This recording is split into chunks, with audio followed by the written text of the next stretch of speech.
Maka sejak hari itu, suka tidak suka, saya menjalani tugas sebagai kepala sekolah.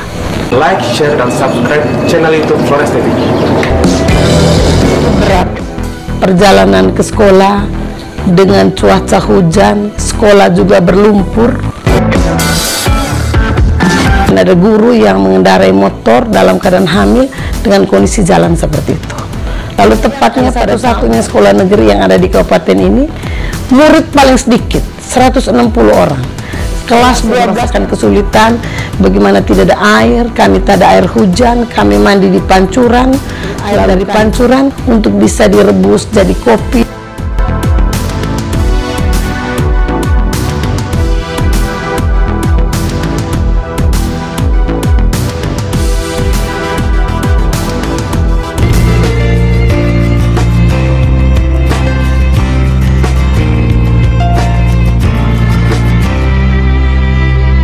Ibu guru ini sedang hamil, tetapi tekad mencerdaskan anak bangsa membuatnya tetap pergi mengajar. Padahal medan jalan yang dilewati mengendarai sepeda motor lumayan berat alias cukup parah, rusaknya di banyak titik. Itulah salah satu potongan kisah nyata yang keluar dari mulut Justin Romas. Dia berkisah betapa beratnya tantangan yang dihadapi kalangan guru saat dirinya menjadi kepala SMK Negeri 1 Wairei, Desa Bangka Kenda, Kecamatan Wairei, Kabupaten Manggarai. Berikut penuturan Justin Romas selengkapnya dalam seri kedua di Flores Net TV Channel Probang Murah Dewasa. Tepat tanggal 7 Desember tahun 2013 diadakan acara serah terima di sekolah. Maka sejak hari itu, suka tidak suka, saya menjalani tugas sebagai kepala sekolah. Tentu berat perjalanan ke sekolah dengan cuaca hujan, sekolah juga berlumpur. Saya mulai menjalani hari-hari itu dan jujur saya sangat lelah ketika saya pergi pulang setiap hari, dan saya mengamati juga banyak guru-guru yang terlambat datang ke sekolah dengan kondisi seperti itu.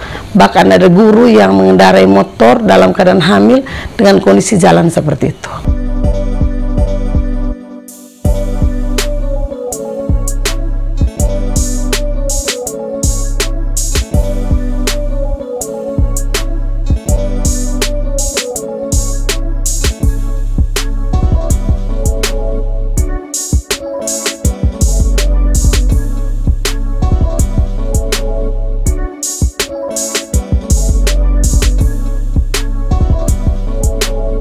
Pada tanggal 14 Januari saya memutuskan untuk tinggal di sekolah, dan seluruh siswa kelas 12 saya wajibkan tinggal di sekolah.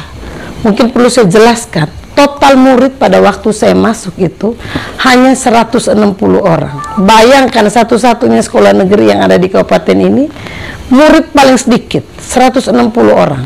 Kelas 12-nya 40, kelas 11-nya 50, kelas 1-nya 70. Lalu saya akhirnya setelah saya tinggal di sekolah, saya merasakan kesulitan, bagaimana tidak ada air, kami tak ada air hujan, kami mandi di pancuran, lalu kami juga harus mengambil air dari pancuran untuk bisa direbus jadi kopi dan makanannya kami, karena memang tidak ada akses PDAM di sana.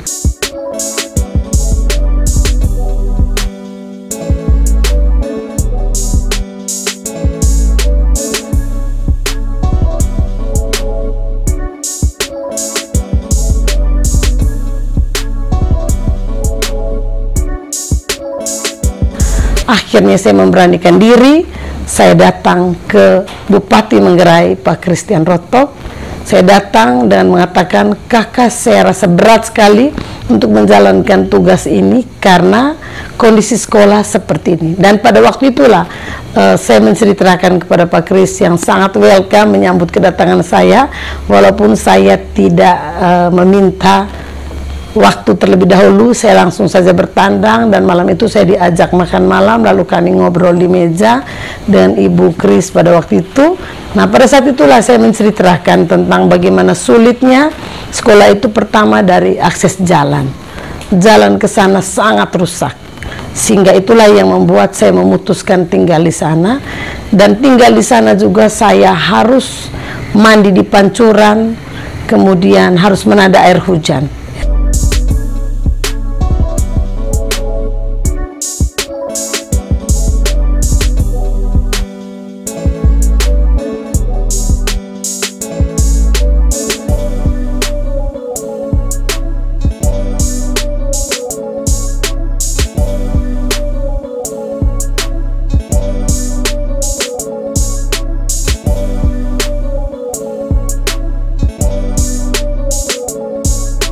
Pak Kris waktu itu menjanjikan untuk memperhatikan sekolah itu secara baik.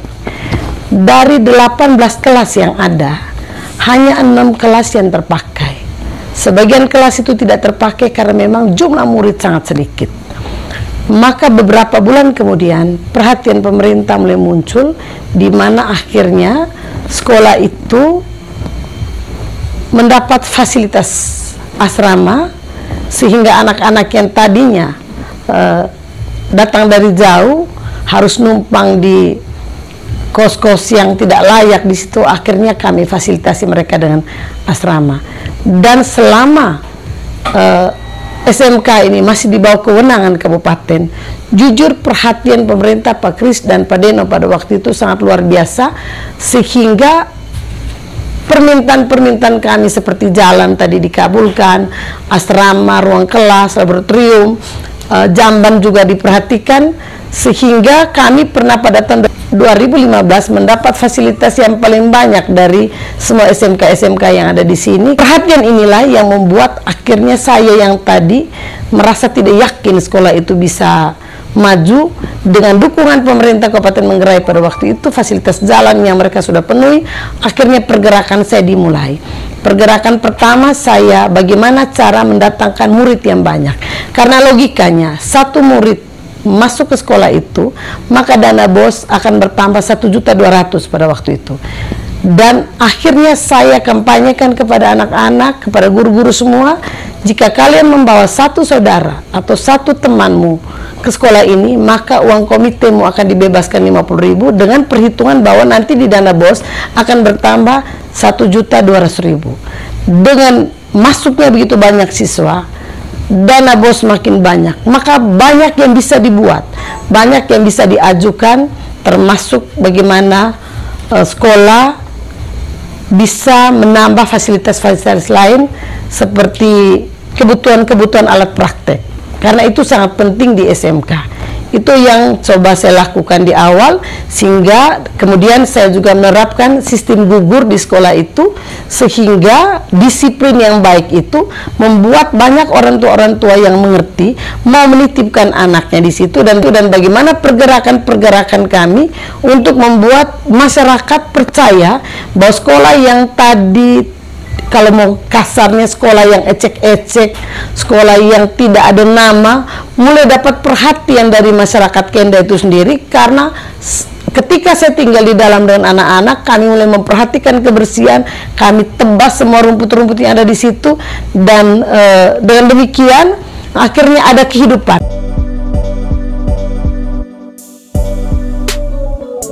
Saya nama Damianus Jurus, tinggal di Dusun Kuar, Desa Bangkakenda, Kecamatan Wairi. Sekaligus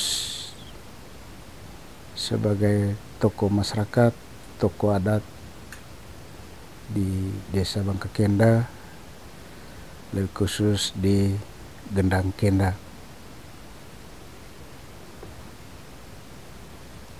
Tanah yang dibangun oleh pemerintah di SMKN 1 WRI, tanah yang diserahkan oleh keluarga besar Kenda, tokoh adat Kenda, sekaligus selaku sebagai Tua Teno, Lingko Golotolo, yang sekarang ditempati SMKN 1 WRI. Saya sebagai tua tenonya di atas. Jadi tanah ini kami serah dulu, orang tua kami serah dulu ini tanah kepada pemerintah, lebih khusus kepada lembaga pendidikan untuk bisa membangun sekolah sesuai yang diinginkan oleh orang tua kami dulu. Dasar pertama, orang tua kami dulu menyerahkan tanah ini cuma-cuma kepada pemerintah dengan alasan bahwa tanah kami ini tanah gersang. Tanah gersang tidak bisa menghasilkan apa-apa untuk generasi penerus kami di desa ini. Dengan cara penyerahan tanah ini ke lembaga pendidikan, maka anak-anak kami nanti dapat mendapat pekerjaan, lalu memudahkan untuk melanjutkan anak-anak kami ke jenjang SMK. Jadi selama berdirinya SMK di Desa Bangka Kenda di Lingko Golotolo ini tahun 2018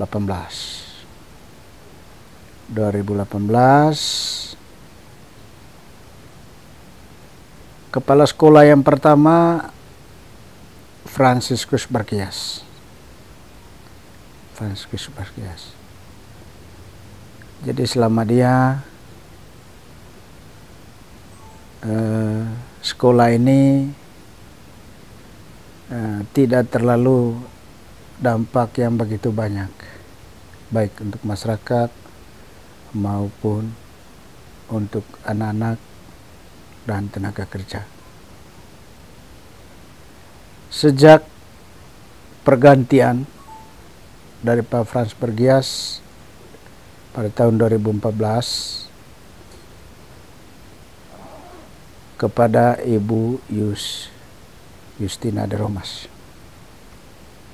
satu-satunya seorang ibu berani diri untuk menjadi kepala sekolah di SMKN yang agak jauh dari kota. Banyak sekali krisis pada waktu itu, lebih-lebih krisis jalan, air minum. Tapi karena niat baik ibu untuk menjadi Kenda ini menjadi baik, menjadi maju dan ada nama ke pihak luar, maka ibu dia terima sebagai kepala sekolah di SMKN sejak tahun 2014. Tahun pertama ibu sudah menjadi kepala sekolah. Tahun pertama dampak untuk sekolahnya, murid sudah mulai tambah.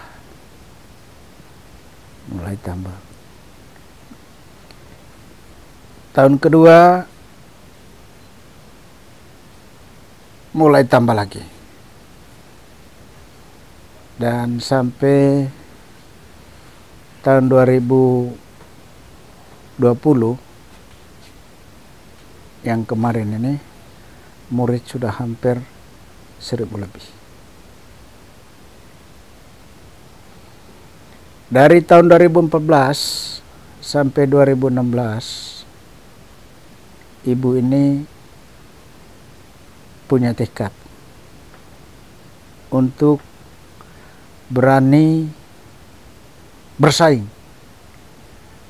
dengan pemerintah pusat,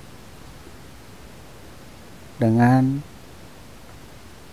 mengusulkan untuk ujian berbasis komputer. Jadi tahun 2017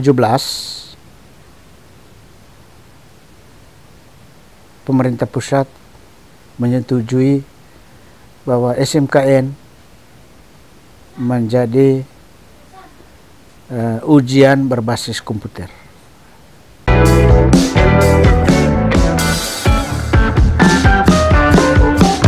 Guru-guru yang biasa terlambat, saya ingat betul pesan dari Pak Kris dan Ibu ketika Anu nanti ada di sekolah, hadirlah di dalam kelas, supaya guru-guru yang terlambat itu ketika Anu sudah ada di dalam kelas, pasti mereka punya rasa malu. Dan itu betul-betul saya terapkan ketika saya tinggal di dalam, dan itulah awalnya SMK Negeri 1 Wari itu menjadi sebuah sekolah yang dikenal dengan sekolah yang disiplin, sehingga akhirnya itu menjadi simbol kami bahwa disiplin harga mati. Itulah awal bagaimana SMK Negeri 1 Wari itu mulai bangkit dari sekolah yang tadi tidak diperhitungkan. Dalam waktu 4 tahun jumlah murid menjadi 1.200, dari 6 rombongan belajar menjadi 36 rombongan belajar. Dan pada waktu itu ketika masih ada di kabupaten itu perhatian pemerintah begitu banyak, asrama difasilitasi, ruang kelas pun diperhatikan, sehingga perjuangan saya sejalan dengan apa yang diberikan oleh pemerintah untuk menjawab kebutuhan-kebutuhan kami di sekolah itu.